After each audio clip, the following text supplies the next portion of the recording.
வரைவு வாக்காளர் பட்டியல் வெளியிட்டதில் 97.37 லட்சம் வாக்காளர்கள் நீக்கப்பட்டது குறித்து மக்கள் பார்வை பகுதியில் ஈரோடு பகுதி மக்கள் அளித்த பேட்டிகளை தற்போது பார்க்கலாம்.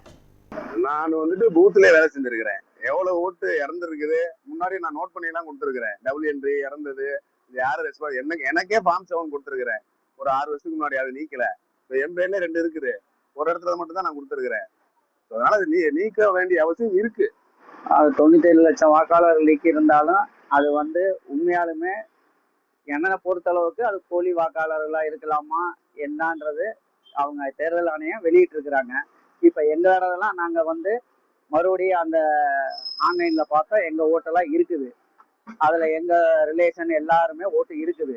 அந்த 97 லட்சத்துல மேக்சிமம் எனக்கு தெரிஞ்சு பார்வையில போலி தான் நிறைய இருக்குது. போலி வாக்காளர்கள் தான். அந்த இறந்தவங்க, அந்த அட்ரஸ் விட்டு அட்ரஸ் மாறினவங்க, அவங்க சேஞ்ச் பண்ணாம ஒரு அட்ரஸுக்கு போனாங்கன்னா புதுசா ஓட்டு தான் வாங்குறாங்க. ஆனா பழைய அட்ரஸ்ல இருக்கிற ஓட்டை கேன்சல் பண்ண மாட்டேங்கிறாங்க. என்னோட கருத்தை பொறுத்த வரைக்கும் இதை முன்னாடியே அட்வான்ஸா செஞ்சிருந்தா மக்கள் குழப்பம் இல்லாம நல்ல முடிவா எடுத்திருப்பாங்க. 97 லட்சம் வாக்காளர்கள் நீக்கப்பட்டது ஒரு விதத்தை நல்லதா தான் தெரியுது.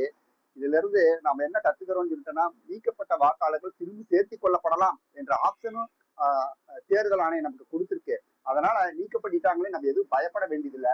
இது நல்ல நடவடிக்கை தான். சர்ஃபார்ம்ல இத்தனை லட்சம் பேர் ஓட்டு நீக்கம் பண்ணது கரெக்டா தப்பாங்கிறது பிரச்சனை இல்லை. ஆனா இதுக்கு டைம் நிறைய கொடுத்துருக்கணும். டைம் ரொம்ப கம்மி.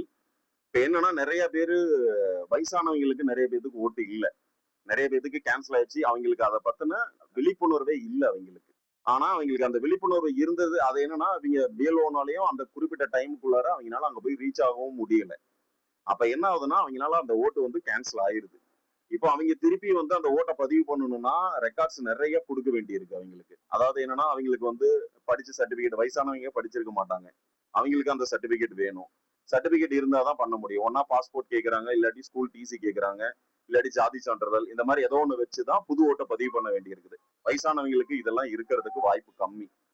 எஸ்ஐஆர் நடவடிக்கை என்பது சரியான நடவடிக்கை தான். இதனால இரட்டை வாக்கு முறை சரி செய்ய முடியும்.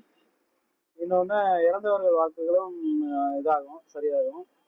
இது நிறைய வாக்குரிமை இருக்கிறவங்களுக்கே நிறைய விடுபட்டு போயிருக்கு. அதை அவங்க திரும்பவும் அவங்களோட வாக்கை உறுதி பண்றதுக்கு ஒரு கரெக்டான எளிய வழிமுறைகளை கொடுத்து திரும்பவும் அவங்களுக்கு வாக்குரிமை செய்து தர வேண்டும். டபுள் என்ட்ரி நிறைய இருக்குங்க. என்னோட கேஸ்ல நானே டபுள் என்ட்ரி என்னதே இருக்கு, இருந்ததை கேன்சல் பண்ணியாச்சு. அதே மாதிரி இறந்தவங்களுடைய லிஸ்ட்ல இருக்குது, அதையும் கேன்சல் பண்ண நல்லது தானுங்க. பிராங்கா அதாவது அரசியல்வாதிங்க தன்னுடைய சுயநலத்துக்காக தன்னுடைய வாக்காளர்கள் வச்சுக்கிட்டே இருக்கிறாங்க.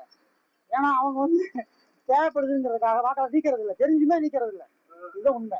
ஆனால் நீக்காலும் ரொம்ப நல்லது தானுங்க. அதாவது இந்த அரசு முன்னெடுத்திருக்கிற இந்த பிஎல்ஓ ஆபீசரை போட்டு இந்த 97 லட்சம் வாக்காளர்களை நீக்கி இருக்கிற உண்மையிலே வரவேற்கத்தக்க விஷயம் தான். ஆனா அது நீங்க எந்த அடிப்படையில் நீக்கினீங்கிறதா நம்ம பார்க்க வேண்டியது இருக்குது. இதுல பாத்தீங்கன்னா என் பேர் நீக்கி இருக்குன்னு நீங்க நினைச்சீங்கன்னா அது என்ன அடிப்படையில் நீங்க நீக்கிறீங்க. நான் 15 வருஷம் ஓட்டு போட்டுக்கிறேன். இதே தொகுதியில சித்தார்த்தா ஸ்கூல்ல பாகம் 20ல ஓட்டு போட்டுக்கிறேன். இப்ப சப்போஸ் என் பேர் நீங்க நீக்கிங்கன்னா என்ன அடிப்படையில் நீக்கிறீங்க. ஆதார் கார்டு இருக்கு, ஓட்டர் ஐடி இருக்கு, ரேஷன் கார்டு இருக்கு, ரேஷன்ல பொருள் வாங்கிட்டு இருக்கிறேன், நான் ஒரு இந்திய குடிமகன்றதுக்கு சான்று இருக்கு. நீங்க எதை வச்சு நீக்கிறீங்க. ஆனா என் பேர் நீக்கிட்டா இல்லையா அந்த வெப்சைட்ல போய் பார்த்தா எனக்கு தெரியும்.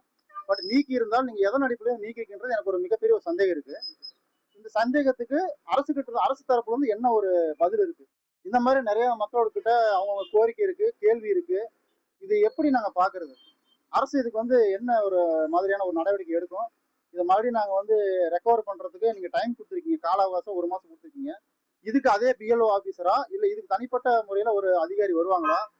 நாங்க டெய்லி இங்கே உட்காந்துட்டு இதே வேலையை பார்த்துங்க, நான் வேலைக்கா போறது. அதாவது இதுக்கு கொஞ்சம் கால அவகாசம் கொடுத்து தான் நல்லா இருந்திருக்குங்க. ஏன்னா தமிழ்நாட்டில் பார்த்தீங்கன்னா நிறைய பேருக்கு படிப்பறிவு, அந்த கிராம மக்களுக்குலாம் அந்த படிப்பறிவு வயசுல கம்மியாக இருக்கு. இதை பற்றி விழிப்புணர்வு கொண்டு கொடுத்துட்டு அதுக்கப்புறம் பண்ணிட்டு கொஞ்சம் நல்லா எல்லாத்துக்கும் ஒரு புரிதல் இருக்கும்.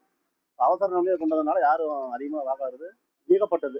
இது தவறான செயல்தான் வச்சுக்கல. இது கொஞ்சம் கால அவகாசம் கொடுத்தா எல்லாருக்கும் நன்மையாக இருக்குன்னு வச்சுக்கல. இதான் என்னுடைய கருத்து.